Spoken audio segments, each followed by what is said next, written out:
Chennai Silks in mega summer sale. Summer வந்தாச்சு. What's your plan for this holiday? எங்க கிட்ட விட்டுருங்க, நாங்க பாத்துக்கிறோம். GT Holidays, South India's #1 travel brand. Periyar Maniammai Institute of Science and Technology, Tanjavur. Civil engineering with specialization in GIS, remote sensing and more. Nakkeera நேயர்களுக்கு மீண்டும் ஒரு முறை வணக்கம். இந்த சிறப்பு நேரலையில் இணைஞ்சிருக்கீங்க. இந்த சிறப்பு நேரலையில் நம்மளோட ஒரு சிறப்பு விருந்தினர் இணைஞ்சிருக்காரு. தேர்தல் வியூக வகுப்பாளர் திருமிகு பார்த்திபன் அவர்கள் நம்மோடு இணைந்துள்ளார். அவரிடம் நம்ம தொடர்ந்து இந்த ரிசல்ட்ஸ் பற்றி பேசலாம். சார் வணக்கம். வணக்கம் சார். இப்போ நீங்கள் ஒரு தேர்தல் வியூக வகுப்பாளராக இந்த முடிவுகளை எப்படி பார்க்குறீங்க? ஏற்கனவே நீங்கள் ஒரு முடிவு பண்ணியிருப்பீங்க, பிரச்சாரத்திலேருந்து இல்லை தொகுதிகள் ஒதுக்கப்பட்டது, கூட்டணி அறிவிக்கப்பட்டது, அதுலேருந்து நீங்கள் ஒரு கணக்கு எடுத்திருப்பீங்க. அப்போ என்ன நினச்சிங்க? தேர்தல் நேரத்தில் என்ன நினச்சிங்க? எக்ஸிட் போல் அப்போ என்ன நினச்சிங்க? இன்னைக்கு என்ன நினச்சிங்க? சார் இது வந்து ரொம்ப ஆச்சரியமாக தான் பார்க்குறோம் இந்த ரிசல்ட்டை. நான் எலெக்ஷன் ஆரம்பித்ததுலேருந்து நிறைய பேட்டிகள் கொடுக்குறேன். எலெக்ஷனுக்கு முன்னாடி இருந்து ஜனவரியில் வச்சுக்கோங்களேன், முதல்ல கொடுத்த பேட்டியில் நான் என்ன சொன்னேன்னா, டிவிக்கேவை அண்டர் எஸ்டிமேட் பண்ணாதீங்க. டிவிக்கே வந்து நம்ம நினைக்கிற அளவுக்கு ஒன்றுமே இல்லாமலாம் போகாது, அது வந்து நல்லாவே பெர்ஃபார்ம் பண்ணும். டிவிக்கேவை நம்மெல்லாம் அண்டர் எஸ்டிமேட் பண்றோம், ஆனா டிவிகேக்காரங்க ஓவர் எஸ்டிமேட் பண்றாங்க. நாங்க தான் ஆட்சி, விஜய் தான் சிஎம் ஓவர் எஸ்டிமேட் பண்றாங்க அப்படின்றது தான் என்னுடைய ஜனவரி மாச ஸ்டாண்டு. ஏன்னா அப்ப அவங்க கூட்டணிக்கு போறாங்களா, என்ன பண்ண போறாங்க, தனியா அவங்களால 234 கேண்டிடேட் போட முடியுமா, பூத்துல உட்கார்றதுக்கே ஆள் இல்லை, கட்டமைப்பே இல்லை, இதெல்லாம் நம்ம பேசிக்கிட்டு இருந்த டைம். ஆனா நம்ம பேச பேச அவங்க பாட்டு ஒரு பக்கம் வேலை செஞ்சுட்டே இருந்து நம்ம எதெல்லாம் சேலஞ்சுன்னு நினைச்சோமோ அது எல்லாத்தையுமே அவங்க செஞ்சு காமிச்சிருக்காங்க. முதல்ல 234க்கு கூட்டணியே அமையல அப்படின்னா காங்கிரஸ் வரும்னு ரொம்ப காலம் எதிர்பார்த்தாங்க. இப்போ கூட்டணியே இல்லைன்னா இவங்களால முதல்ல 234 தொகுதிக்கு போக முடியுமா? நம்ம தமிழ்நாடு பிஜேபி மாதிரி அவங்கள பேசிட்டு இருந்தோம். முதல்ல உங்ககிட்ட ஆள் இருக்கா கேண்டிடேட் போடுறதுக்கு அப்படின்னா. ஆனா இன்னைக்கு கேண்டிடேட்டை போட்டு எடப்பாடியை தவிர மற்ற எல்லா இடங்களையும் அவங்க கேண்டிடேட் நின்று இருக்காங்க. நம்ம கேண்டிடேட் போடும்போது கூட என்ன நினைச்சோம்னா, இவங்கெல்லாம் வேலை போயிருவாங்க, திமுக அவங்க விலைக்கு வாங்கிரும், இவங்க களத்துக்கு போய் வேலை செய்ய மாட்டாங்கன்னு நினைச்சோம். ஆனா அப்படிலாம் எதுவுமே நடக்கல. வெறும் இந்த யங்ஸ்டர்ஸ் ஓட்டு மட்டும்தான் வரும், கோர் ட்ரெடிஷ்னல் ஓட் பேங்க் வந்து டிஸ்டர்ப் பண்ண முடியாது, புதுசா வந்து ஒருத்தரை நம்பி இந்த 40 வயசுக்கு மேல இருக்கவங்கலாம் போக மாட்டாங்க அப்படின்லாம் நினைச்சோம். ஆனா நம்ம நினைச்சதெல்லாம் இல்லை. எல்லா வயசுலயும் எல்லா ஏஜ் குரூப்லயும் எல்லா செக்டார்ல இருக்கிறவங்களும் ஓட்டு போட்டிருக்காங்கன்றது தான் இந்த ஏர்லி ட்ரெண்ட்ஸ் காமிக்குது. ஆனா இதுதான் ஃபைனல் ரிசல்ட்டா இருக்குமான்றது எனக்கு இப்ப வரைக்கும் உறுதியா என்னால சொல்ல முடியல. மாறதுக்கு வாய்ப்பு இருக்கு. இதுல நமக்கு இப்போதைக்கு உறுதியா தெரியுது என்ன அப்படின்னா, திமுக ஆட்சி இல்லைன்றது நமக்கு உறுதியா தெரியுது. ஏன்னா போஸ்டல் ஓட்டு அப்படின்றது பெரும்பாலும் இவ்வளவு காலம் நம்ம பார்த்தது அது வந்து திமுகவுக்கு ஆதரவான ஓட்டு, அரசு ஊழியர்களோட ஓட்டுன்றது காலங்காலமா நம்ம எஸ்மா வரதுக்கு முன்னாடியே கூட இவங்க வந்து அரசு ஊழியர்கள் திமுகவுக்கு தான் போடுவாங்க. அது படித்தவர்கள் கட்சி, இது பாமரர்கள் கட்சின்ற மாதிரி நம்ம ஆரம்ப காலங்கள் நம்மளோட புரிதல் வந்து அதுதான். ஆனா இப்போ எதிராக திரும்பி இருக்காங்க பார்க்கும்போது பல போராட்டங்கள் எடுத்துக்கலாமா சார்? ஆனா இறுதி கட்டமா வந்து சமீப மாதங்கள கூட பல அரசு ஊழியர்கள் திமுகவுக்கு எதிராக பல இடங்களில் போராட்டம் பண்ணாங்க. ஊதிய உயர்வு கேட்டாங்க, அந்த மாதிரி பணி நிரந்தரம்லாம் கேட்டு பல இடங்களும் போராட்டம் பண்ணாங்க. அந்த போராட்டத்தின் விளைவாக கூட இந்த ஒரு எதிர்ப்பு என்பது இருக்கும் பார்க்கலாம் சார். இது நம்ம வந்து வெறும் தமிழ்நாட்டுக்கு மட்டும் பொருத்தி பார்க்க கூடாது சார். உலகம் முழுக்கவே இப்போ ஒரு ட்ரெண்ட் என்ன இருக்கு அப்படின்னா, எஸ்டாப்ளிஷ்மெண்ட்டுக்கு எதிராக ஓட்டு போடுறதுன்றது உலகம் முழுக்கவே இப்ப சமீப காலமா இருக்கு சார். இப்ப நேபாளில் பாத்தீங்கன்னா பழைய காலத்து அந்த காங்கிரஸ் கட்சி, அவங்க நேபாள் கம்யூனிஸ்ட் கட்சி எல்லாம் தூக்கி போட்டு ஒரு ரேப் பாடகரை அவங்க பிரதமரா தேர்ந்தெடுத்திருக்காங்க. சரிங்களா? நம்ம இது உலகம் முழுக்க இந்த ட்ரெண்ட் வந்து நிறைய கண்ட்ரீஸ்ல நம்மளால பார்க்க முடியுது. யங்ஸ்டர்ஸ் வந்து இவங்க யாருமே வேணாங்க, நான் புதுசா யாருக்காவது போறேன், அவர் என்னங்க பண்ணுவாரு, ஏதோ பண்ணிட்டு போறாரு, என்னதான் பண்றாரு பாப்போமே அப்படி அவன் வந்து கேர் பண்ண மாட்டான் சார். நம்ம வந்து முன்னாடி கேர் பண்ணுவோம், இவரால் என்ன முடியும் என்ன முடியாதுன்னா. இந்த ஜெனரேஷன் இருக்குல்ல, அது வந்து ஹை ரிஸ்க் எடுக்கக்கூடிய ஜெனரேஷன். பாஜக மட்டும் தொடர்ந்து ஆட்சியில் இருக்கு சார், எஸ்டாப்ளிஷ்மென்ட் மாறாம இருக்கு. பாஜக எஸ்டாப்ளிஷ்மென்ட் மாறாம இல்ல. நீங்க இது வந்து பிரேக் டவுன் பண்ணி பாருங்க. அதாவது ஆம் ஆத்மின்னு ஒரு கட்சி இங்க வரும்போது டெல்லியில காங்கிரஸ் பிஜேபி எல்லாம் காலங்காலமா இந்தியாவுடைய தலைநகரத்துல போய் ஒரு புதுசா ஒரு கட்சியை ஆரம்பிச்சு 2 வருஷத்துக்குள்ள அவங்க ஆட்சியை பிடிச்சிட்டாங்க. அந்த 13 மாசம் கூட அது நிக்கலன்னு வச்சுக்கங்களேன். அவங்க யாரை எதிர்த்து கிரவுண்டுக்கு போனாங்களோ, காங்கிரஸ் எதிர்த்து ஊழல்னு சொல்லி கிரவுண்டுக்கு போனாங்க, காங்கிரஸ் கூடவே கூட்டணி வச்சு ஆட்சி அமைக்க வேண்டிய நிர்பந்தத்துக்கு போயிட்டாங்க ஃபர்ஸ்ட் முறை. அதுக்கப்புறம் மறுபடியும் அந்த கவர்மெண்ட் கவுந்து இன்னொரு கவர்மெண்ட் வந்த போது எனக்கு வந்து வலிமையை கொடுங்க அப்படின்னு அவங்க பிரச்சாரம் பண்ணி அதுக்கப்புறம் மறுபடியும் ஆம் ஆத்மி வந்தாங்க. அதனால நம்ம அது மாதிரி விஷயங்கள்லாம் நம்ம வெளியில பார்த்திருக்கோமே தவிர தமிழ்நாட்டுக்குள்ள இது வரைக்கும் நம்ம பார்த்தது இல்லை.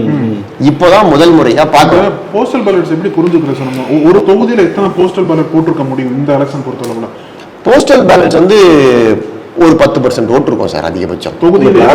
போஸ்டல் தபால் ஓட்டுகள் போடுறவங்க அரசு ஊழியர்கள், இந்த மாதிரி பணியில் இருக்கிறவங்க போடுறது, அவங்க வந்து தங்கள் பணியில் இருக்கக்கூடிய கோரிக்கைகள் பிரச்சனைகள் அதை மையப்படுத்தி போடுவாங்கன்னு சொல்லுவாங்க. இதே மனநிலை மக்களுக்கு இருக்குமா? அதை பொருத்தி பார்க்க முடியுமா? பொருத்தி பார்க்க முடியாது. ஏன்னா இவங்கெல்லாம் வந்து அரசு ஊழியர் அப்படின்னாலே அவங்க ஒரு சேஃப்டி எதிர்பார்க்கிற ஆட்கள், கொஞ்சம் சேஃபா சார். நம்ம கவர்மெண்ட் உத்தியோகத்துக்கு போகணும்னு நினைக்கிறவங்க யார் சார்? வாழ்க்கையில் ரிஸ்க் எடுக்கக்கூடாது, மாசம் 1ஆம் தேதினா சம்பளம் வரணும் கரெக்டா, அவங்களுடைய மைண்ட் செட் எல்லாத்துலயுமே அந்த மைண்ட் செட் வந்து ரிஃப்ளெக்ட் ஆகும். ஸோ அவங்க இப்போ என்ன நினைச்சிருப்பாங்கன்னா, இந்த கவர்மெண்ட் நம்ம நிறைய போராட்டம் பண்ணியிருக்கோம், நம்மளை கண்டுக்கல, நம்மளோட கோரிக்கைகள் செவி சாய்க்கல. ஒருவேளை ஏடிஎம்கே கவர்மெண்ட் வந்ததுன்னா அவங்க வந்து நம்மளை பழச்சிக்க மாட்டாங்க, நம்ம கேட்டிருக்கிறதுல 10 விஷயத்துல ஒரு 4 விஷயமா செஞ்சு கொடுப்பாங்க. ஆனா அந்த ஏடிஎம்கே வராம டிவிகே வருதே சார். அதுதான் இப்ப ஆச்சரியமா இருக்கு. அப்படித்தான் அந்த ஓட்டு வந்து பிரியும். இதுல என்ன நம்ம பார்க்க வேண்டி இருக்குன்னா, இந்த நிறைய வீடுகள்ல சின்ன பசங்க அவங்க அப்பா அம்மாவை பெரியவங்களை கன்வின்ஸ் பண்ணி டிவிக்கு ஓட்டு போடுங்க, 2 ஓட்டு தான், 1 ஓட்டையாவது எங்களுக்கு போடுங்க அப்படின்லாம் கேட்டிருக்காங்க. ஆனா உண்மையிலே போட்டிருக்காங்க. இல்லைன்னா இவ்வளவு தூரம் வராது. அப்படி போடல யாருமே பசங்க சொல்ல சீரியஸா எடுத்துக்கலன்னா இந்த இப்ப நம்ம ஸ்கிரீன்ல பாக்குற இந்த நம்பர்ஸ் வராது.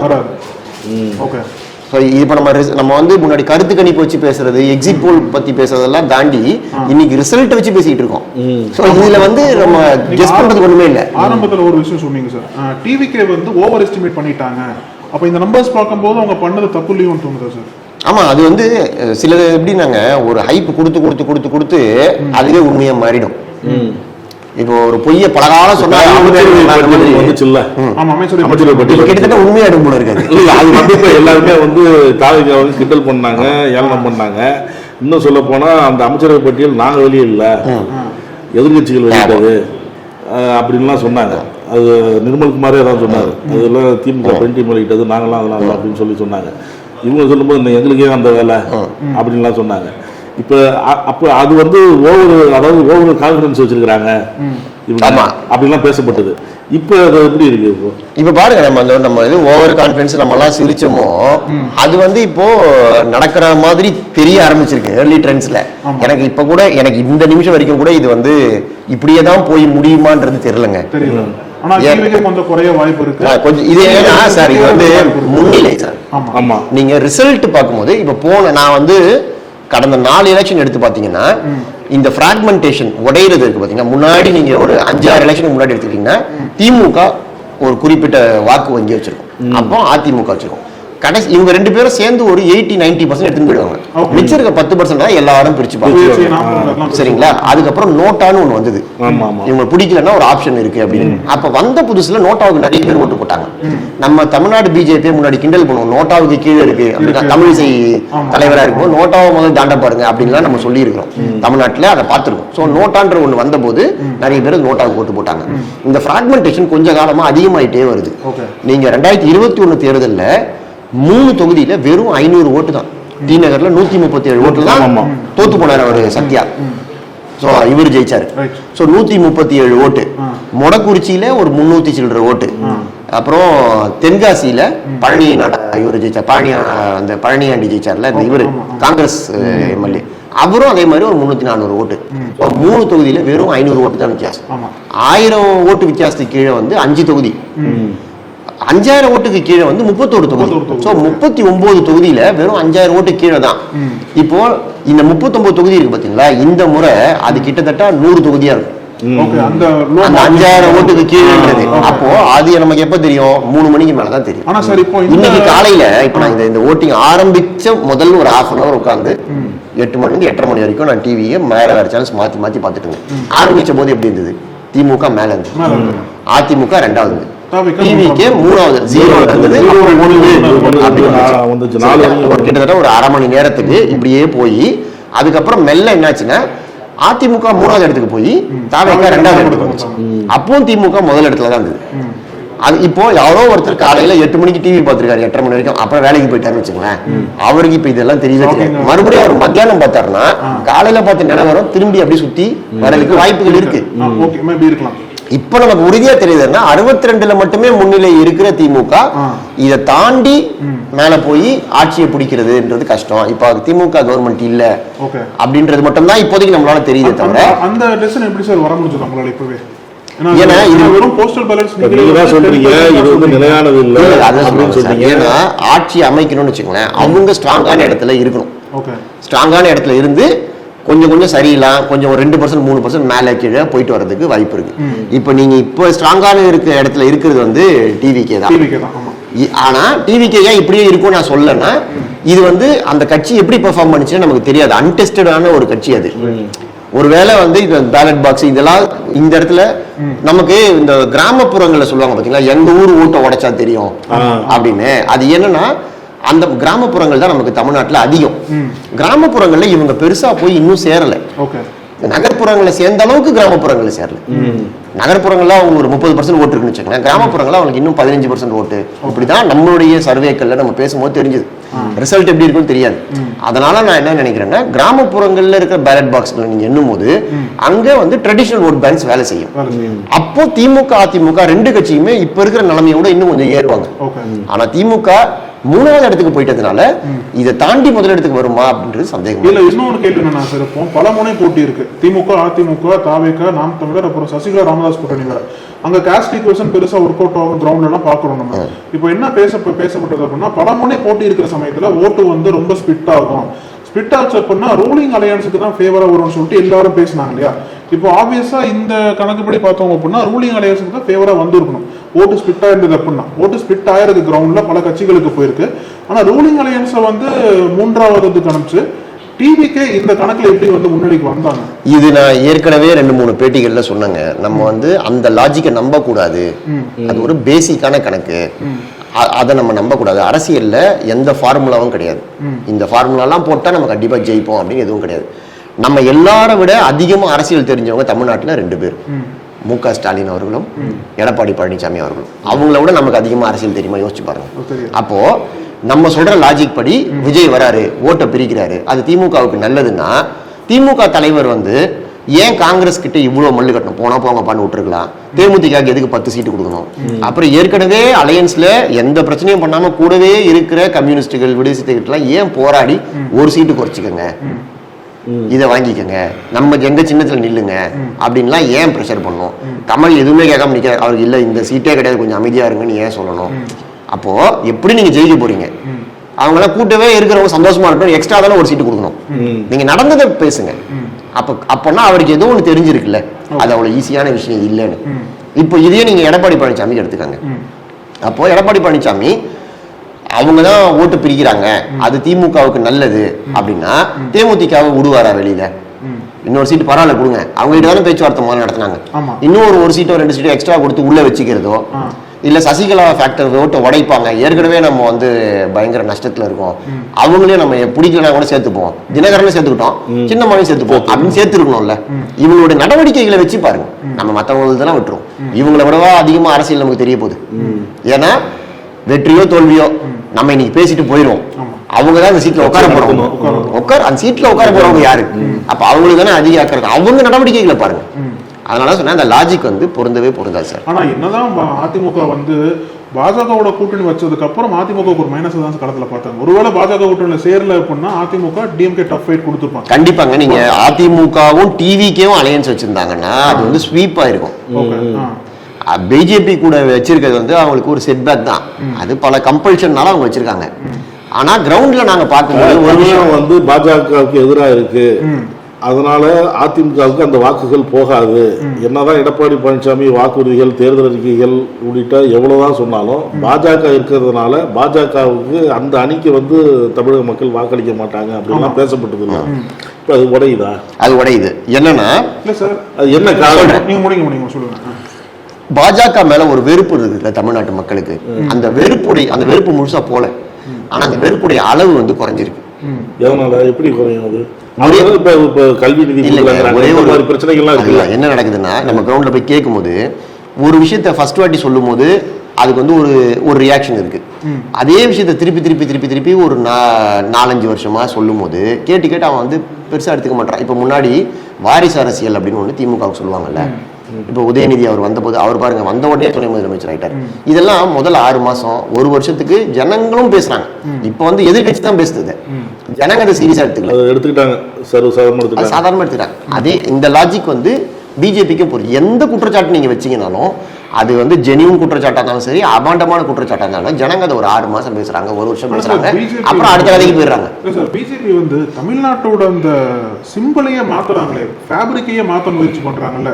தமிழகத்தோட கலாச்சாரத்தை நாங்க வந்து இது பண்ணுவோம், டபுள் இன்ஜின் சர்க்காரை கொண்டு வருவோம், இங்க வந்து ஹிந்தியை திணிப்போம், தமிழுக்கு நிதி கொடுப்போம், சான்ஸ்கிரிட்டுக்கு அதிகமா நிதி கொடுப்போம். சார் நீங்க சொல்றது எல்லாமே இஷ்யூ சார். அதெல்லாம் மக்கள்கிட்ட எஃபெக்ட் ஆகுது. மக்களை நீங்க ஒரே ஒரு ஹோமோஜினியஸ் குரூப்பா நினைக்காதீங்க. மக்கள்ல பலதரப்பட்ட மக்கள் இருக்காங்க. டிவிகேக்கு இவ்வளவு பேர் ஓட்டு போட்டிருக்காங்களே, நீங்க யோசிச்சு பாருங்க. அவங்க எல்லாம் இந்த இஷ்யூவை பத்தி ஏதாவது கவலைப்பட்டிருக்காங்களா? திருப்பரங்குன்றத்தை பத்தி விஜய் ஏதாவது பேசினாரா?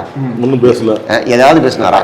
இப்போ நீங்க இப்போ பிஜேபிக்கு எதிர்ன்னு வச்சுக்கோங்க, இது எதுவுமே பேசாத ஒரு ஆளுக்கு அவங்க ஓட்டு போடுறாங்க. அதுதான் இங்க புரியாத. ஜனங்க வந்து அவங்க அறிவுபூர்வமா யோசிச்சு தான் ஓட்டு போடுவாங்க. எலெக்ஷன்றது உணர்வுபூர்வமான விஷயம் சார். அறிவு வந்து 2வது தான், உணர்வு தான். அந்த உணர்ச்சியை யார் வந்து கரெக்டா தூண்டி கரெக்டா பயன்படுத்திக்கிறாங்களோ அவங்க அதுல குளிர் காய்ச்சிருவாங்க. அதனாலதான் நீங்க ரொம்ப நல்ல கவர்மெண்ட்டே கொடுத்தா கூட அந்த கவர்மெண்ட் ஏன் திரும்பி வரமாட்டேங்குது சில நேரங்கள்ல அப்படின்னா இதுதான். இன்னொன்னு, மக்கள் வந்து எப்பவுமே ஏதாவது பூசை தேடி ஓடிக்கிட்டே இருப்பாங்க. கையில இருக்கிறதே நல்லதா இருந்தா கூட அவங்களுக்கு அதோடைய அருமை தெரியாது. அதை இழந்த பிறகு வேற ஒண்ணு வருது பாத்தீங்களா, அது இதோட மோசமா இருக்குதுன்ற கண்ணுல பார்த்த பிறகுதான் இதுக்கு அதுவே பரவாயில்ல, நம்ம தப்பு பண்ணிட்டோமேன்ற. அப்பதான் 2006 நல்ல கவர்மெண்ட், சமத்துவபுரம், மினி பஸ் உள்ளிட்ட பல்வேறு திட்டங்கள் கலைஞர் வந்து அதிகமா வந்துச்சு. திமுக ஆட்சியில 2019 ரொம்ப அதிகமா மின்தடை பண்ணாங்க. அதுவே வந்து அவருக்கு பெரிய கோபமா மாறிடுச்சு மக்கள் இடத்துல. இல்லைங்க சார், சொல்ற மாதிரி 2006 கவர்மெண்ட் வந்து ரொம்ப நல்ல கவர்மெண்ட். நிறைய ஸ்கீம்ஸ் இம்ப்ளிமெண்ட் பண்ணாங்க, நிறைய விஷயங்களை பண்ணாங்க. தமிழ்நாடு நிறைய பலனடைஞ்ச ஒரு காலகட்டம். ஆனா 11ல பாருங்க, இப்போது விஜய்னு ஒருத்தர் புதுசா இருக்காரு, ஏதோ பண்ணுவாரு, அன்டெஸ்டட்னு ஒரு லாஜிக் இருக்கு. அப்ப நீங்க புதுசா ஏடிஎம்கே உங்களுக்கு காலங்காலமா தெரியும், ஏடிஎம்கே பிளஸும் தெரியும் மைனஸும் தெரியும். ஆனா நீங்க வந்து அடுத்த மாற்றத்துக்கு போறீங்க. இதைத்தான் இங்க ஜனங்க பண்ணுவாங்கன்றது தெரிஞ்சுதான் ஜெயலலிதா மக்கள் நல கூட்டணின்னு ஒண்ணுத்த விட்டு சரி நீங்க ஓட்டை உடைச்சிட்டு போங்க. ஏன் இப்போ மக்கள் நல கூட்டணி உடைச்ச ஓட்டு இப்ப ஏன் அப்ப வந்து ஆளுங்கட்சிக்கு சார்பா அமைஞ்சது, இப்ப ஏன் அமையல அப்படின்னா, மக்கள் நல கூட்டணியில இருந்த கட்சிகள் எல்லாமே பழைய கட்சிகள். அவங்களுக்கும் கிரவுண்ட் பூசு கிடையாது, ஜனங்களுக்கும் இவங்க பூசு கிடையாது. அந்த புதுசுன்ற கவர்ச்சி கிடையாதுங்க. ஒரு பாக்ஸை திறந்து ஒரு பொருளை அன்பாக்ஸ் பண்றதுல ஒரு எக்ஸைட்மெண்ட் இருக்குல்ல, அது அதுல கிடையாது. கம்யூனிஸ்டுகளை நாங்க பார்த்திருக்கோம், வைகோவை பார்த்திருக்கோம், திருமாவை பார்த்திருக்கோம். இது வந்து என்னன்னா என்னன்னே தெரியாது. நீங்க புஷி ஆனந்த ஒரு கல்வி அமைச்சராகவும் இந்த பொதுப்பணி அமைச்சர் கற்பனை பண்ணி பாருங்க. இல்ல இட்டுன்னு போயிட்டு வரதுனாலயே அவர் நீங்க வந்து போக்குவரத்து 2006 சொன்னீங்க. அதே போல 2021 உங்கள் பார்வையில திமுக மீது அந்த திட்டங்கள் இதெல்லாம் ஓரளவு திருப்தியா இருக்கா, இல்ல எப்படி இருக்கு மக்கள் மத்தியில? ஸ்கீம்ஸ் நிறைய பண்ணிருக்காங்க. நீங்க சொல்ற மாதிரி ஜனங்களுக்கு நிறைய நலத்திட்டங்கள். இப்ப இந்த டைரக்டா பேங்க்ல போய் பணம் சேருது பாத்தீங்கன்னா பெண்களுக்கு, இந்த 1000 ரூபாய் ஸ்கீம் எல்லாம் வந்து அது வெறும் நிதி உதவி மட்டும் கிடையாது, அது ஒரு வாழ்க்கை சப்போர்ட் சிஸ்டம். அது நிறைய பேருக்கு அதனால பலவிதமான இம்பாக்ட் இருக்கு. அது வந்து சில பேருக்கு மருத்துவத்துக்கு பயன்படுது, சில பேருக்கு பசங்களை டியூஷனுக்கு அனுப்பணும். கிராமப்புறத்துல ஒரு 500 ரூபாய் ஃபீஸ் கட்டணும்னு வச்சுங்களேன், அந்த ஃபீஸ் இல்லைன்றதுக்காக டியூஷன் அனுப்பாத நிறைய பேர் இருக்காங்க. இதை எடுத்து டியூஷன் ஃபீஸ் கட்டுறாங்க. இது இருந்ததுன்னா பக்கத்துல ஊருக்கு போய் ஏதோ ஒன்று ஒரு வேலை செஞ்சுட்டு வராங்க. விடியல் பயணம் வந்து அது வந்து சோஷியோ எக்கனாமிக் எஃபெக்ட் நீங்க மெஷர் பண்ணீங்கன்னா பல இம்பாக்ட்ஸ் இருக்கு அந்த விடியல் பயணத்துல. எப்படி வந்து அம்மா கேன்டீன்ல பலதரப்பட்ட மக்கள் பயனடைஞ்சாங்களோ அது மாதிரி திமுக அதிமுக ரெண்டுமே வந்து வெல்ஃபேர் கவர்மெண்ட். தமிழ்நாட்டு மக்கள் இனி தமிழ்நாடு பல பேராமீட்டர்ஸ்ல நம்பர் 1ல இருக்கிறோம் இந்தியாலே அப்படின்னா அதுக்கு 2 கட்சிகளும் காரணம். குறிப்பா இந்த கவர்மெண்ட் வந்து நிறைய ஸ்கீம்ஸ் பண்ணிருக்காங்க. ஆனா இன்னைக்கு என்ன சிக்கல் ஆயிடுச்சு அப்படின்னா, சோசியல் மீடியா வளர்ந்துட்ட பிறகு சோசியல் மீடியால இந்த சின்ன சின்ன விஷயங்கள் தான் பெருசா பேசு பொருளாவதே தவிர எது மக்களுடைய வாழ்க்கையை டெய்லி பாதிக்குதோ அவங்களுக்கு நல்லது பண்ணுதோ அதை பத்தி யாரும் பேச மாட்டாங்க. அது ஒரு பேசு பொருளாலாம் மாற மாட்டேங்குது. இப்ப நீங்க நீங்க சொன்னீங்கல்ல நிறைய ஸ்கீம் இந்த கவர்மெண்ட் கொண்டாந்தது 2006 போல கொண்டாந்தது சொல்றீங்க. அது பலனடை முடிஞ்சவங்களுக்கு கூட வாக்களிக்கலையோ? பண்ண மாட்டாங்க சார். அதுதான் சார் சிக்கல். இந்த ஜனங்களை புரிஞ்சிக்க முடியாத காரணமே, நான் இவங்களுக்கு இப்ப இத்தனை ஸ்கீம் கொடுத்துட்டேன், 5 ஸ்கீம் கொடுத்துட்டேன் ஒரு குடும்பத்துக்கு, அதனால இந்த குடும்பம் எனக்கு உறுதியா ஓட்டு போடும் நீங்க நம்பவே முடியாது, உறுதியா சொல்ல முடியாது. எல்லாத்தையும் வாங்கிக்கிட்டு அவன் என்ன சொல்றான், என் காசு தானே இது, என்ன உங்க காசா, எங்க கிட்ட இருந்து வாங்கின காசு தானே, எங்க கிட்ட கொள்ளடிச்ச காசு. நீங்க நாளைக்கு 10 ரூபாய் பாலாஜின்னு ஒரு பாட்டு பாடினீங்கன்னா அது வைரல் ஆகுதே தவிர அந்த டிபார்ட்மெண்ட்டுக்குள்ள ஏதோ ஒரு வேலையை உருப்படியா ஒன்று செஞ்சிருக்காங்கன்னு வச்சுங்களேன், அது மக்கள் கிட்ட போய் சேரவே சேராது. அப்படியே நீங்க போய் சொன்னாலும் ஆமா அது உங்க வேலை தானே செஞ்சீங்கன்னு சொல்லுவாங்க. எந்த கவர்மெண்ட் அதான் அது XYZ, நீங்க தமிழ்நாட்டை கூட விட்டுருங்க, திமுக அதிமுக விட்டுருங்க, நீங்க ஆந்திரா எடுத்துக்கோங்க, கர்நாடகா எடுத்துக்கோங்க, எந்த கவர்மெண்ட் இருந்தாலுமே சார் நிறைய நல்ல விஷயங்களும் நடக்கும், சில குளறுபடிகள் நடக்கும். ஏன்னா ஒரு பெரிய ஸ்டேட்டை மேனேஜ் பண்றதுன்னு சாதாரண விஷயம் இல்லை. கண்டிப்பா நம்ம ஒரு வீட்டை மேனேஜ் பண்றதுக்கே எவ்வளவு கஷ்டப்படுறோம், ஒரு ஸ்டேட்டை மேனேஜ் பண்றது சாதாரண விஷயம் இல்ல. எங்கேயாவது 4 பேர் 4 தப்பு பண்ணிக்கிட்டு தான் இருப்பான் சார். இப்போ மக்களுக்கு ஒரு அப்டேட் கொடுத்துட்டு போயிடலாம்னு நினைக்கிறேன் சார். ஸோ கிட்டத்தட்ட போஸ்டல் பேலட்ஸ் கவுண்டிங் வந்து முடிவுக்கு வரக்கூடிய நேரம் இது. இதுல வந்து தாவேகா 97 இடங்கள்ல லீடிங்ல இருக்காங்க, அதிமுக கூட்டணி 71 இடங்கள்லையும், திமுக கூட்டணி 64 இடங்கள்லையும் வந்து போஸ்டல் பேலட்ஸ் படி லீடிங்ல இருக்காங்க. ஸோ 10 மணிக்கு மேல இவிஎம்ஸ் கவுண்டிங் ஸ்டார்ட் பண்ணிடுவாங்கல்ல சார்? உங்களோட பார்வையில், உங்களோட எக்ஸ்பீரியன்ஸ்ல இந்த கவுண்ட் வந்து 10 மணிக்கு மேல இவிஎம் பண்ணதுக்கு அப்புறம் யாருக்கெல்லாம் ஏறும் யாருக்கெல்லாம் இறங்கும் பாக்குறீங்க? அது சொல்லவே முடியலங்க. சொன்னா 2 மணி நேரத்துல மாறிடுது. சொன்ன எல்லாமே மாறிடுச்சு. ஒரு ஏவரேஜா ஒரு அப்ராக்ஸா சொல்லலாம்ல, திமுக இத்தனை இடங்கள் வரும், தாவேக்கு இத்தனை இடங்கள்ல வந்து இறுதியா ஒரு வாய்ப்பு இருக்கு. என்னுடைய பர்சனல் அப்சர்வேஷன் முன்னாடி நான் நினைச்சது என்ன அப்படின்னா, 50-60 தொகுதிகள்ல தாவேக்கா 2வது இடத்துக்கு வரும். அந்த 50-60 இடத்துல அவங்க எங்க நல்லா பெர்ஃபார்ம் பண்ணிருக்காங்களோ அதுக்குள்ள இருந்து ஒரு அதிகபட்சம் ஒரு 20-25 சீட் அவங்க வாங்குவாங்க. அதுக்கு மேல போறதுக்கு வாய்ப்பே இல்லைன்றதுதான் என்னுடைய கணிப்பு. நேத்து வரைக்கும் உங்களோட அப்சர்வேஷன் வந்து ஃபைனல் நம்பர்ஸ் டிவிகே வந்து 25க்கு மேல அவங்க போக மாட்டாங்க. 25 போனாலே அது ஒரு பெரிய நல்ல நம்பர் தான் அப்படின்னு. ரெண்டாவது லாஜிக் படி நம்ம ஆட்கள், நான் ஏற்கனவே சொன்னது போல, எவ்வளவு நல்ல கவர்மெண்ட் கொடுத்தாலும் அந்த கவர்மெண்ட் ரீப்ளேஸ் பண்ணி இன்னொரு கவர்மெண்ட்டுக்கு போகணுன்றது தான் டெண்டன்சியா இருக்கிறதுனால திமுக அதிமுக 2 பேரும் கிட்டத்தட்ட ஈக்குவலா வந்துருவாங்க. ஆனா ஒரு எட்ஜ் அதிமுக கவர்மெண்ட்டுக்கு கூடுதலா ஒரு 5 சீட்டோ 10 சீட்டோ கிடைக்கும். பெரும்பான்மை பிடிச்சிருவாங்களா? அதுக்கான வாய்ப்பு தனியாவே பெரும்பான்மையை பிடிக்க முடியுமான்னா கஷ்டங்க. இன்னைக்கு வந்து திமுகவிலே அதை பிடிக்க முடியாது, அதிமுகவிலும். இது வந்து போன வாரமே நமக்கு அந்த ட்ரெண்ட் தான் தெரிஞ்சது. பெரும்பான்மை யாருக்குமே இல்ல. நம்ம அங்க அசம்பிளி நோக்கி போறோம். விஜய் காரணமா சார்? இல்ல ஆமா, இருக்கக்கூடிய பல கட்சிகள் அது விஜய் காரணம். இன்னொன்னு, நீங்க ஏற்கனவே ஒரு கேள்வி கேட்டீங்க, ஒரு டாக்டர் ராமதாஸ், சசிகலா அணி எல்லாம் இறங்கிடு. அது வந்து பயங்கரமான வேலை பார்த்துருக்குங்க. இது வந்து இந்த தேர்தலை ஒரே ஒரு ஃபேக்டர் வச்சுக்கிட்டு தமிழ்நாடு முழுக்க நம்ம பேசணும். முன்னாடி எப்படி பேசுவோம்னா, கலைஞர் வேணுமா வேணாமா, ஜெயலலிதா முதலமைச்சர் ஆகணுமா வேணாமா, இப்படிதான் தமிழ்நாடு முழுக்க ஒரு விஷயத்தை வச்சு நம்ம பேசுவோம். இந்த எலெக்ஷன் அப்படி இல்லை. இந்த எலெக்ஷன்ல நீங்க வந்து இப்போ RB உதயகுமார் பின்னடைவுன்னு நான் பார்த்தேன். அங்க ஜீவிதா நாச்சியார்னு ஒரு கேண்டிடேட் போடுறாங்க, தங்கமணி பின்னடைவு. இப்போ நீங்க மதுரை எடுத்துக்கிட்டீங்கன்னு வச்சுங்களேன். மதுரை ஒரு உதாரணத்துக்கு சொல்றேன். மதுரையில PTR பின்னடைவுன்னு கொஞ்ச நேரத்துக்கு முன்னாடி நான் பார்த்தேன். சோ திமுக அமைச்சர், அவர் மேல தனிப்பட்ட முறையில் எந்த குறையும் கிடையாது மக்களுக்கு. ஆனா கவர்மெண்ட் மேல இருக்க வெறுப்புல அவர் குறையறாங்க, பின்னாடி போறாரு. திமுக அமைச்சர் ஒருத்தர் போறாரு, பக்கத்துல RB உதயகுமார் பின்னாடி.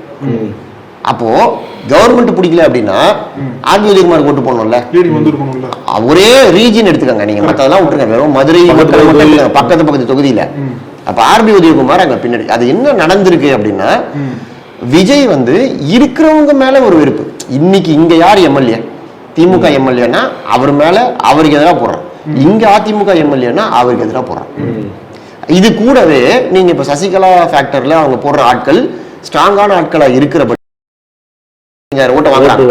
அவங்க யாரோட ஓட்டு வாங்குறாங்கன்னா கரெக்டா அந்த கம்யூனிட்டி ஓட்டு தான் வாங்குறாங்க. கம்யூனிட்டி ஓட்டு, ட்ரெடிஷனல் ADMK ஓட்டு. சின்னம்மா தாங்க இந்த கட்சி இவ்வளவு காலம் இருந்ததுக்கு அவங்க தான் அப்படின்னு நினைக்கிறான் பாருங்க.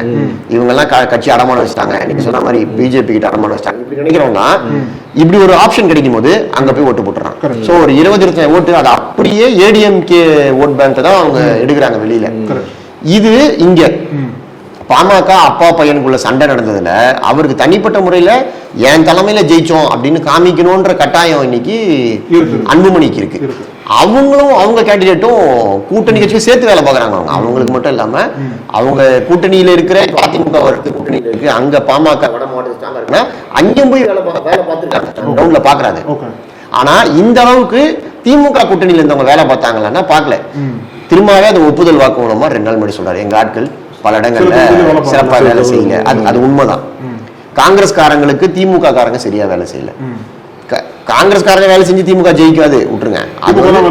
திமுக தான் அது வேலை செய்யும் காலங்காலமா. ஆனா இந்த முறை அவங்கள எங்களை இவ்வளவு கடுப்பேத்துனீங்கல்ல அப்படின்னு விட்டாங்க. அப்ப இந்த கடைசி நேரத்துல இந்த தொகுதிகள் எண்ணிக்கையோட பிரச்சனை இதெல்லாமே வந்து சேர்ந்து திமுகவுக்கு ஒரு பிரச்சனை கிடையாது, பல பிரச்சனை. நீங்க ஒரு பக்கம் மக்கள் ஜெனரலாவே எடுக்க வரக்கூடிய ஆன்டி விஜயே இல்ல அப்படின்னா கூட ஒரு ஆன்டி இன்கம்பன்சி வரும், அதை நீங்க எதிர்க்கணும். விஜய்னு ஒரு ஃபேக்டர் உள்ள வந்து உங்களை மட்டுமே அட்டாக் பண்ணிட்டே இருக்காரு, அதை நீங்க எதிர்க்கணும். அதுக்கு அடுத்தது நீங்க சொன்ன மாதிரி அரசு ஊழியர்கள்லாம் எக்கச்சக்கமான போராட்டம் பண்ணிருக்காங்க, நமக்கு ஃபண்ட் இல்ல அதனால கொடுக்க முடியல, அதை நீங்க எதிர்க்கணும். அவன் ஒத்துக்க மாட்டான், ஃபண்ட் இல்லைன்றீங்க, அப்புறம் வந்து கடைசியில் அவங்களுக்கு மட்டும் 5000 ரூபாய் போடுறீங்க, கோடை சிறப்பு நிதி போடுறீங்க, அதுக்கு மட்டும் காசு வருது, அப்ப எனக்கு மட்டும் காசு இல்லையான்னு கேட்கறான். காசு இல்லைன்னா இல்லைன்னு கம்முன்னு இருக்கணும். அதனால நம்ம அது பண்ணாமே இருக்க முடியாது, ஏன்னா அது பண்ணலன்னா ஓட்டு வராது. பெண்கள் வாக்குகள் இன்னைக்கு பெண்கள் தான் தமிழ்நாட்டில் அதிகமான வாக்காளர்கள் ஆண்களை விட. அப்போ அந்த எதிர்ப்பு நீங்க சமாளிக்கணும். இப்போ பாமக வந்து அவங்க கூட இருக்குது, ஒரு ஜாதி ரீதியா வலுவான ஒரு கட்சி. அமமுகவால கிட்டத்தட்ட 30-40 தொகுதி அவங்க தோத்து போனாங்க போன முறை, அவங்கள அவங்க உள்ள கொண்டு வந்துட்டாங்க. அப்ப நீங்க சவுத்துல அதையும் நீங்க போய் கவுண்டர் பண்ணணும். இப்படி பலமுனை தாக்குதல் திமுகவுக்கு, அது எல்லாத்தையும் தாண்டி அவங்க போய் கிரவுண்ட்ல வேலை செய்யணும். ஒருவேளை நம்பர்ஸ் வந்து மெஜாரிட்டி மார்க் 118 வரல அப்படின்னா திமுகவும் அதிமுகவும் சரி ஏதோ ஒரு கூட்டணி கட்சிக்கு அதிகாரத்தை கொடுப்பாங்களா? நீ அரசியல் வந்து கம்பல்ஷன் தான், அன்னன்னைக்கு தேதிக்கு என்ன தேவையோ அதை வச்சுக்கிட்டாங்க. நம்ம அரசியல்வாதிகள் சொல்ற எதையுமே நீங்க சீரியஸா எடுத்துக்கணும். நேத்து அவர் அப்படி சொன்னாரு இப்படி சொன்னாரு, நான் சொல்றது வந்து அரசியல்வாதிகள் பேச்சா நீங்க நம்பவே கூடாது. அதுவும் அரசியல் எலெக்ஷன் நேரத்துல நம்பவே கூடாது. கொஞ்ச நேரம் நம்பினா கூட அந்த சமயத்துல தேர்தல் சமயத்துல பேசுறதை நம்பவே கூடாது. அது நீங்க அந்த கால வரைக்கும் அந்த காலம். இப்ப நீங்களும் பல எலெக்ஷன் பார்த்துருப்பீங்க. இப்போ நேத்தியே சில பேர் என்ன சொன்னாங்க, ஒருவேளை கர்நாடகா குமாரசாமி மாதிரி வந்துருவாரோ அப்படிங்கிற மாதிரிலாம் சில பேர் பேசினாங்க. சார் அது ஆரம்பத்தில் இப்படி ஒரு டீல் நடந்துச்சு சார். அதாவது அதிமுக தாவேகா கூட்டணிக்கு ஒரு முயற்சி நடந்தது முதல்ல தேர்தலுக்கு முன்பு, ரொம்ப முன்னாடி, கிட்டத்தட்ட ஒரு வருஷத்துக்கு முன்னாடி. அப்ப அந்த முயற்சி அதுக்கும் முன்னாடி ஒரு முயற்சி நடந்தது. அந்த முயற்சி ஏன் கன்வெர்ட் ஆகல அப்படின்னா அதுல இவங்க வச்ச டிமாண்ட் தான் காரணம். இந்த டிமாண்ட் தான், எங்களுக்கு பாதி சீட்டு கொடுத்துடணும், நீங்க பாதி நாங்க பாதி, 117 சீட்டு எங்களுக்கு கொடுத்துருங்க, 117 சீட் நீங்க வச்சுக்கோங்க, இல்லையா 100 சீட்டாவது எங்களுக்கு கொடுங்க, ஜெயிச்சவொன்னா நாங்க தான் ஃபர்ஸ்ட் 2.5 வருஷம் நாங்க தான் சிஎம் அப்படிலாம் சொன்ன உடனே எடப்பாடியார் வந்து கடுப்பாயிட்டாங்க. இப்பதான் உள்ளே வரீங்க, நீங்க வந்த உடனே சிஎம்லாம், அப்படித்தான் அந்த பேச்சுவார்த்தை முறிஞ்சு போச்சு ஆரம்பத்துல. அதை வந்து அதுல பாதியை சொன்னார், பாதியை சொல்ல. எங்களுக்கு வந்துச்சுன்னு சொன்னாரே தவிர நாங்க இதை கேட்டோம் அதனால நடக்கலன்றத அவர் சொல்லல. பாதியை மட்டும் சொல்லிட்டு பாதியை நிறுத்திட்டாரு. இதனாலதான் அந்த கூட்டணி வந்து ஜெல் ஆகல, அப்போ வந்து அமையவே இல்லை அந்த கூட்டணி.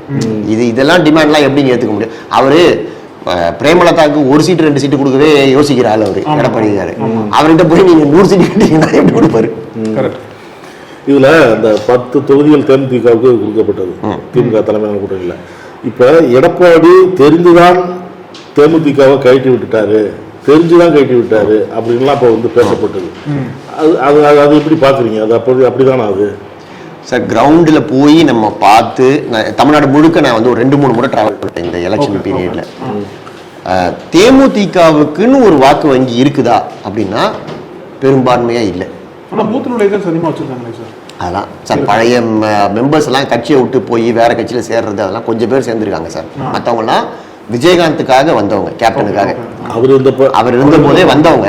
அவர் இல்லைனாலும் சைலண்டா இருக்காங்களே தவிர, பழைய காங்கிரஸ் மாதிரி வச்சுக்கோங்களேன், காங்கிரஸ்ல காலங்காலமா இருக்காங்களே அவங்க வந்து இன்னைக்கு இருக்கிற தலைவர் எல்லாம் அவங்களுக்கு முக்கியமே இல்லை.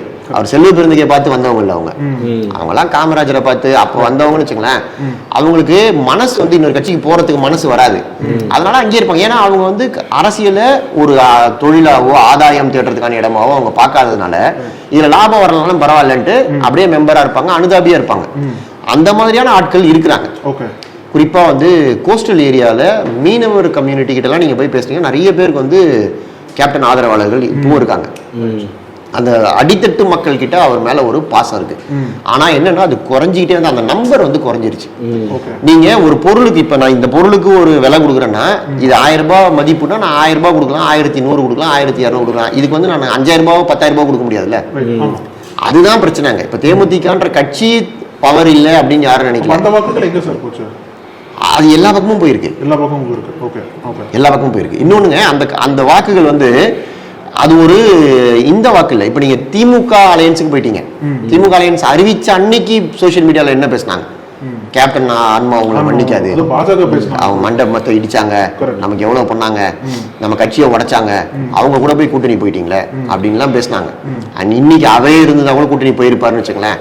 அன்னன்னைக்கு சுச்சுவேஷனுக்கு என்ன தேவையோ அதை தான் முடிவு பண்ணுவாங்க எல்லாருமே. அதனால பட் தொண்டர்கள் எப்படி யோசிப்பாங்கன்னா இப்படிதான் பார்ப்பாங்க. அவர் வந்து அதிமுக திட்டினீங்கன்னா அவங்க ரசிப்பாங்க, அதிமுக தொண்டர்களுக்கு திமுக திட்டினீங்கன்னா அவங்க ரசிப்பாங்க. ஏன்னா அப்படித்தான் அவங்க வளர்ந்துருக்காங்க, அதைத்தான் அவங்க விரும்புறாங்க. அந்த பேட்டர்னே அப்படிதான், யாரை பிடிக்கிறதோ இப்போ நீங்க அந்த பேட்டர்னை உடைச்சிட்டு போய் டிஎம்கே கூட சேர்ந்ததுனால அவங்களாலேயே நிறைய பேரால அதை ஜீரணிக்க முடியல. சார் இப்போ அந்த நம்பர்ஸ் வந்து அதே லெவல்ல தான் இருக்குன்னு பார்க்கலாம் சார். ஆனா இப்போ உங்களோட பார்வையில் வந்து ஒரு 3 மணி வச்சுக்குவோமே, 3 மணி வச்சு நீங்க டிவிகேக்கு சொல்லிட்டீங்க 25 வந்துருவாங்க, அது நல்லா நம்பர்ஸ் தான் டிவிகே. இப்போ டிஎம்கே அலையன்ஸும் சரி ஏடிஎம்கே அலையன்ஸும் சரி எந்த ஸ்டேஜ்ல வந்து அவங்க நிக்க வாய்ப்பு இருக்கு? 2 பேருமே கிட்டத்தட்ட 90 தொகுதிகளுக்கு மேல வாங்குவாங்க அப்படின்றதாங்க என்னுடைய. டிஎம்கேவும் தனிப்பட்ட முறையிலும் ஏடிஎம்கேவும் சிங்கிள் மெஜாரிட்டி கிராஸ் பண்ண வாய்ப்பு இன்னி இப்போ நம்ம இந்த நம்பரை பார்க்கும்போது வாய்ப்பு இல்லை. சரி, இப்போ நீங்க 97 முன்னிலையில இருக்கிறாங்க, இப்ப நான் சொல்றேன் 25க்கு போய் நிக்குதுன்னு வச்சுக்கோங்களேன் ஒரு பேச்சுக்கு. அப்போ கிட்டத்தட்ட வந்து ஒரு 70 தொகுதி. இந்த 70 எங்க போகுது? 2 பேர்ல யாரோ ஒருத்தருக்கு தானே போகணும். அது நீங்க பாதியா போனா கூட 35 ஏத்தனா கூட என்ன ஆச்சு? அவர் எடப்பாடி 74 இருக்காரு. இந்த அதிமுக திமுகவுடைய முன்னிலை இருக்கு பாத்தீங்களா, அது வந்து பெருசா டிஸ்டர்ப் ஆகாது. அதுல கொஞ்சம் தான் டிஸ்டர்ப் ஆகும். இப்ப நீங்க 62 இருக்கு பாத்தீங்களா, அது அப்படியே சரிஞ்சு 30க்கு வந்துடாது. ஏன்னா அதெல்லாம் வந்து இவ்வளவு புயல் அடிச்ச பிறகு ஓட்டு போட்டிருக்காங்க திமுக அதிமுக, அது ட்ரெடிஷனல் ஓட் பேங்க். அது வந்து நீங்க அப்படியே சரிஞ்சு கீழே போயிடாது. சரியுதுன்னா கொஞ்சம் தான் சரியும். 5 சீட்டோ 10 சீட்டோ அதிகபட்சம். இது வந்து என்ன பபுள்ல வருது. இப்ப நான் சொன்ன மாதிரி கிராமப்புறங்கள்ல தமிழ்நாட்டுல அதிகம், கிராமப்புறங்கள்ல இருக்க ஓட் பேங்க் நீங்க என்ன இன்னும் இப்ப நீங்க சொல்ற மாதிரிதான் அமைதி படத்துல என் ஊர் போட்டு உடைக்கிட்டாங்க. அந்த இடத்துல சும்மா மணிவண்ணா கண்ணு விட்டு போட்டதை ஊர்ல போனாங்க. அந்த மாதிரி இப்ப வந்து கேள்வி முன்னிலை வராரு. கிராமப்புறங்கள்ல இந்த ஓட்டுகள் வந்து எப்படி இருக்கு, நகர்ப்புறங்கள்ல இருக்கு. நான் ஒண்ணு சொல்றேன் பாருங்க சார். இப்போ 34 அமைச்சர்கள்ல கொஞ்ச நேரம் நான் பார்த்தேன், 31 அமைச்சர்கள் பின்னாடி முதலமைச்சர் உட்பட. இது ரிசல்ட் கிடையாது சார். இவங்க எல்லாம் எப்படியோ இப்ப நேரு பின்னடைவுன்னு வந்துச்சுன்னா தோத்து போயிட மாட்டாரு. அடுத்த சுற்றுல முன்னாடி இப்ப துரைமுருகன் போன எலெக்ஷன்ல கடைசி வரைக்கும் இருந்தாரு, நெஞ்ச பிடிச்சிட்டு இருந்தாரு, ஆனா ஜெயிச்சிட்டாருல. அந்த மாதிரி அவங்கள ஏன்னா இவங்கெல்லாம் அந்த கோர் ஓட்டுல இருக்கிறவங்க சார், அவங்களுக்கு அந்த ஊரு தெரியும். அங்க மாறுச்சு இப்ப நமக்கு தெரியல, அங்க என்ன மாறுச்சுன்றது வரைக்கும் அவங்களுக்கு தெருவா அவங்க கையில ஒரு கணக்கு இருக்கும். இப்ப ஐபிஏ நீங்க சொல்ற மாதிரி அந்த ஸ்டார் கேண்டிடேட் இருக்காங்கல்ல, அவங்க தொகுதியை வந்து ஒரு உள்ளங்கையில வச்சிருப்பாங்க. இவரே செல்ல குழந்தைன்னு சொன்னார், குளத்தூரை வந்து என்னுடைய செல்ல குழந்தைன்னு சொன்னார் மு க ஸ்டாலின் சொன்னார். சார் சென்னையில ஏன் நடக்குதுன்னா சார், சென்னையில வந்து ஸ்விங் ஜாஸ்தி சார். இப்ப பக்கத்து தொகுதியிலே விஜய் நிற்கும் போது அந்த இம்பாக்ட் வந்து ஏற்படுத்திடும். ரெண்டாவது சென்னையில நிக்கிற கேண்டிடேட்ஸ்க்கெல்லாம் வந்து இந்த ஜாதி பலமோ ட்ரெடிஷனல் தலைமுறை இதுவோ அதை பார்க்க மாட்டாங்க சார். இப்ப நீங்க வந்து ஒரு கிராமத்துல இப்ப சீர்காழியில ஒருத்தர் நிக்கிறாரு, வேதாரண்யத்தில் நிக்கிறார், நாகப்பட்டினம் நிக்கிறாருன்னு வச்சுங்களேன், அந்த கேண்டிடேட் அவங்க குடும்பம் வரைக்கும் பார்ப்பாங்க. 3 தலைமுறையா இருக்காங்க, 4 தலைமுறை இருக்காங்க, அந்த கம்யூனிட்டி பார்ப்பாங்க. இப்ப இல்லைன்னா அதனாலதான் நம்ம ஸ்டார் கேண்டிடேட் இருந்தா கொண்டு போய் எங்கேயோ ஒரு இடத்துல போடுவாங்களே தவிர, தொகுதிக்கு சம்பந்தம் இல்லாத ஒரு ஆளை, ஸ்டார் வேல்யூ இல்லாத ஒரு ஆளு எந்த கட்சியுமே எங்கேயாவது கொண்டு போய் போட்டிருக்காங்க வச்சு பாருங்களேன். இப்ப சுந்தர்சியை கொண்டு போய் மதுரை மத்தியில ஏன் போடுறாங்கன்னா, சரி சுந்தர்சியை கொண்டு போய் ஏன் சோழவந்தான்ல போடல, ஏன் திருப்பரங்குன்றத்துல போடல, ஏன் மேலூர்ல போடல, ஏன் மதுரை மத்தியில போட்டாங்கன்னா, மதுரை மத்தின்றது இங்க சென்னையில அண்ணா நகர் மாதிரி மதுரையில இருக்கிற நகர்ப்புற பகுதி, நகர்ப்புற பகுதி. அங்க எந்த ஜாதியுமே பெருசா நாங்க தான் டாமினேஷன் சொல்றதுக்கு இல்ல. அப்படியே இருந்தாலும் அங்க முதலியார் கம்யூனிட்டியும் பிள்ளைமார் கம்யூனிட்டியும் தான் நம்பர் 1. மதுரையில முக்குளத்தோர் தான், ஆனா மதுரை மத்தியில முக்குளத்தோர் அதிகம் கிடையாது. முதலியாரும் பிள்ளைமாரும் தான் அதிகமா இருக்காங்க. சோ அதனால நீங்க அங்க ஒரு முதலியார் கேண்டிடேட் இருக்காரு பிடிஆர், இவர் பிள்ளைமார் கேண்டிடேட். சோ நீங்க இப்படித்தான் ஒரு ஸ்டாரை நீங்க வெளியில இருந்து கொண்டு போய் போட்டா கூட அதுக்கு பின்னாடி இப்படி ஒரு லாஜிக் இருக்கும். சார் நம்ம வந்து விஜயோட வருகை வந்து அரசியலை கூர்ந்து கவனிச்சுட்டு இருக்கோம். ஒரு நடிகரா வந்து ஒரு பெரிய ஒரு ஜம்ப் எடுத்து பாலிடிக்ஸ் வந்திருக்காரு. இப்ப அதே மாதிரி ஒரு மிக முக்கியமான ஒரு நடிகரா இருந்து பாலிடிக்ஸ்க்கு வந்தவர் வந்து சிவாஜி கணேசனை சொல்லலாம். நம்ம அவர் காங்கிரஸால ஈர்க்கப்பட்டு காங்கிரஸோட பயணிச்சு மீண்டும் ஒரு கட்சியை தொடங்கி 89 காலகட்டத்தில் தேர்தலில் போட்டி போடுறாரு. இப்ப அடுத்த அந்த காணொலி நம்ம வந்து முழுசா பார்க்கலாம். அதுக்கு முன்னாடி உங்களோட பார்வையில சிவாஜி கணேசனுடைய அந்த அரசியல் வருகை திடீர்னு சறுக்குனது, அதுக்கு பின்னாடி வந்து அவரே ஒத்துக்கிட்டார், நான் தோத்து போன அரசியல் சொல்லிட்டு ஒத்துக்கிட்டு வெளியே போனார், அதெல்லாம் எப்படி பாக்குறீங்க? அது ரொம்ப பழைய காலங்க. அந்த காலமே வந்து இப்ப கம்ப்ளீட்டா மாறிடுச்சு. சோசியல் மீடியா வந்ததுனால நீங்க வந்து எல்லாத்தையுமே கிண்டல் பண்றது, எதையுமே சீரியஸா எடுத்துக்காம ஒரு இன்னைக்கு நீங்க ஒரு லீடரை ஒருத்தரை கட்டமைக்கிறது ரொம்ப கஷ்டம். நீங்க இப்போ விஜய்க்கு எதிராக ஒரு லீடர்னா விஜய் பண்ற எல்லாத்தையும் ஒருத்தர் பண்ணணும். அதை போய் ஒரு ஸ்டாலினும் எடப்பாடியும் பண்ண முடியுமா இன்னைக்கு? அப்படியும் வந்து நீங்க இந்த பிரச்சாரத்துல பாருங்க, துண்டை தூக்கி சுத்துறது, ஆக்ஷன் காமிக்கிறது, எல்லாமே எல்லாம் அவங்க வயசுக்கு என்ன பண்ண முடியுமோ அதை ட்ரை பண்ணிருக்காங்க. இதுக்கு மேலதான் ட்ரை பண்ண முடியாது. இன்னொன்னு பாட்டு கிளாஸ், டான்ஸ் கிளாஸ் இல்லாம போக முடியும்.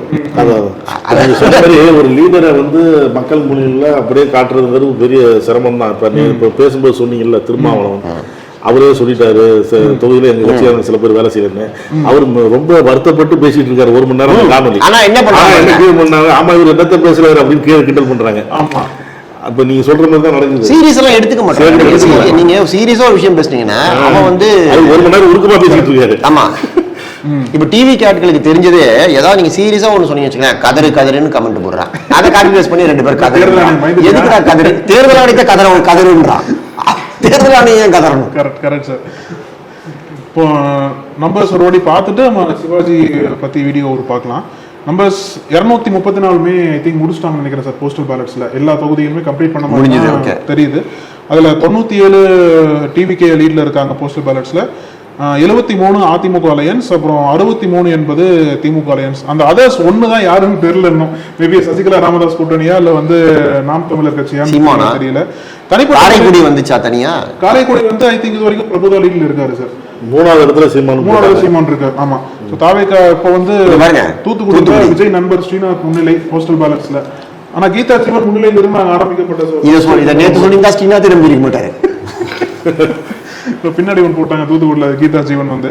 ஸோ அதனால திமுக தனிப்பட்ட முறையில் பார்க்கும்போது திமுக மட்டும் 50, காங்கிரஸ் 5, தேமுதிக 1, அப்புறம் வந்து விசிக கூட 1 ஓபன் பண்ணிட்டாங்க. அதிமுக பத்தி பார்க்கும்போது பாஜக 2, பாமக 6, 18ல 6 வந்துருச்சு பாமக. அதிமுக மட்டும் 64 இடங்கள்ல லீடிங்ல இருக்காங்க சார். அப்படியே நம்ம மேலெல்லாம் பார்த்தீங்கன்னு வச்சுக்கோங்களேன், வெஸ்ட் பெங்கால் அதெல்லாம் பார்க்கும்போது ஏறக்குறைய பிஜேபி உறுதி ஆயிடுச்சு. எல்லாரும் இன்னொன்று முக்கியமாக கவனிக்கிறது வந்து சீமான் சார் தொடர்ந்து பயணிச்சுட்டு வர்றாரு. அரசியல்ல தனிப்பட்ட முறையில் தனியா நிக்கிறாரு. 2 கட்சியும் வேணாம், தனியா தான் நிற்பேன், எவ்வளவு கூட்டணி பேரம் பேசினாலும் அப்படிதான் நிற்பேன் அப்படின்னா. இப்ப காரைக்குடியில அவர் நேரடியா போட்டிட்டு கூட எல்லாரும் அவர் மட்டுமாவது நாம் தமிழர்ல வந்திருந்தோம் அப்படின்னு ஒரு பேசு பொருளாக இருந்தது. அவருடைய முடிவும் எதிர்பார்க்கப்படுது. எப்படின்னு நக்கீரன் டிவிக்கு சப்ஸ்கிரைப் செய்யுங்கள். உங்கள் ஆதரவே எங்கள் பலம். ஆசிரியர்களுக்கு நண்பனாகவும் மாணவர்களுக்கு ஆசானாகவும் திகழும் தேர்வு வழிகாட்டி. ஒவ்வொரு பாடத்திற்கும் அனுபவமிக்க ஆசிரியர்களின் துல்லியமான தெளிவான விடைகள். CNC இருக்கு, தேர்வு பயம் எதற்கு? இது தீரன் பப்ளிஷிங் ஹவுஸ் விற்பனை வெளியீடு.